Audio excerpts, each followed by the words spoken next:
In terms of Rick Caruso, why do you think he lost? Republican. You think that was the only reason? You don't think people were just like anti-rich guy? Oh, sure, they were that too, but Republican. The California is it just votes Democrat. That's just the way it is. Yeah. Why is that? California has just, after the 70s, California went through the 70s and 80s, this golden era. It just had so much money. So it just had so much to give, and it actually ran a good budget in the past.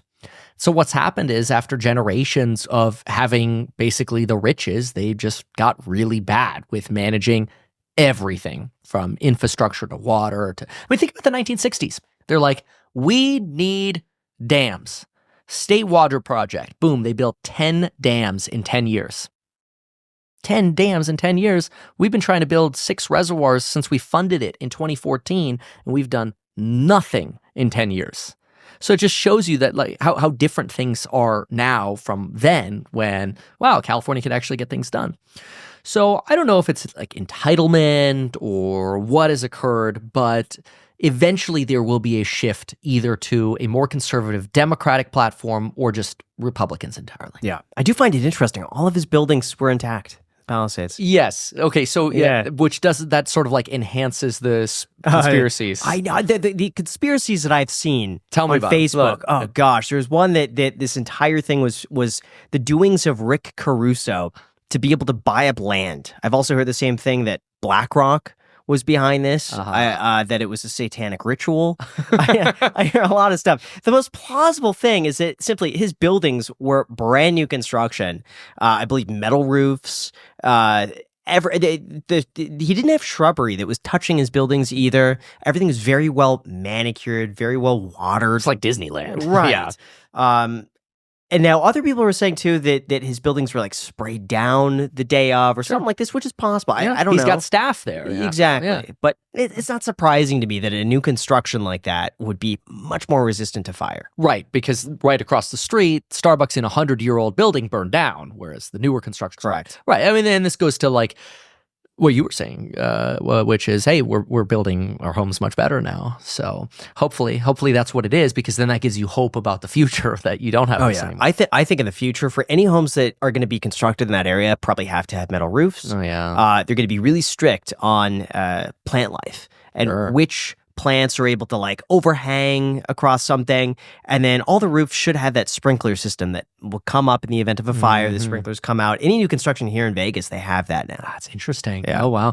Yeah, I think probably plant life is the biggest, which is unfortunate because plants make everything kind of lush and pretty, right? I mean, I think at your Santa Monica, one of your Santa Monica properties, you got one of the most beautiful, lush gardens, right? Dreading tearing that up. Oh, yeah. Because I have a feeling, I don't want to put it out there, but I have a feeling that's not going to be there forever because of how dense that plant life is. It's gorgeous. It sucks because that's what attracted me to that home, is walking in and just like it felt like a tropical forest. Beautiful. Yeah, that is the definition of a problem for fires.